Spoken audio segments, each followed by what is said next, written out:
When people find out that my daughter is a transgender woman, the first thing they always want to know is how I dealt with the loss of my son. However, I was able to reconcile the fact that I was not losing my son. I never had a son because she was always my daughter. What I was gaining was my authentic child. No longer was she forced to fit herself into a societal construct she had been placed into her entire life. Every parent's greatest wish is for their child's happiness, and she was rarely happy. Of course, we just thought it was her autism. When she came out as trans, though, it all made more sense. She actually told me in a text message. It was out of the blue. She asked, "Could you ever see me as your daughter?" Before that, she did tell me at one point, I feel like I was supposed to be a girl. So when she actually asked me if I could see her as my daughter, it wasn't a shock. There was no question. Of course I could. I chose to be there for her. There's actually nothing any of my children could do or say that would cause me not to be their mother or step up for them. We started the ID.me pathway with the help of the ACLU.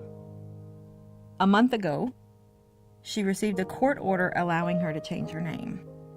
When we walked out of the courtroom, she wasn't saying anything. I said, "How do you feel? Are you excited?" She said, "I think so. I don't know how I feel because I don't feel this way very often." I had never seen her happier. These days, she has good days and bad days. Just coming out as trans doesn't make the autism go away. So yes, it does fall on me to fight for her because she can't advocate for herself. She can't just come stand on the doorstep of the governor and say, "I deserve this." Are we working towards this? Yes. I catch her all the time doing selfies now. At the end of the day, the most important thing to health and happiness is not how others see us, it's how we see ourselves. When you go out into the world, you want to do so with the ability to look in the mirror and say, "This is who I am. I am me, and I can face the world with safety and confidence in my truth." People need to believe that being a transgender individual is not a lifestyle choice, a phase, or even a form of attention-seeking behavior, but a person with basic, equal human rights. People say to me all the time, "You're such a good mom, and how are you doing all of this?" I feel like I'm just being a mom. I actually look back and wish I had fought harder for her when she was younger.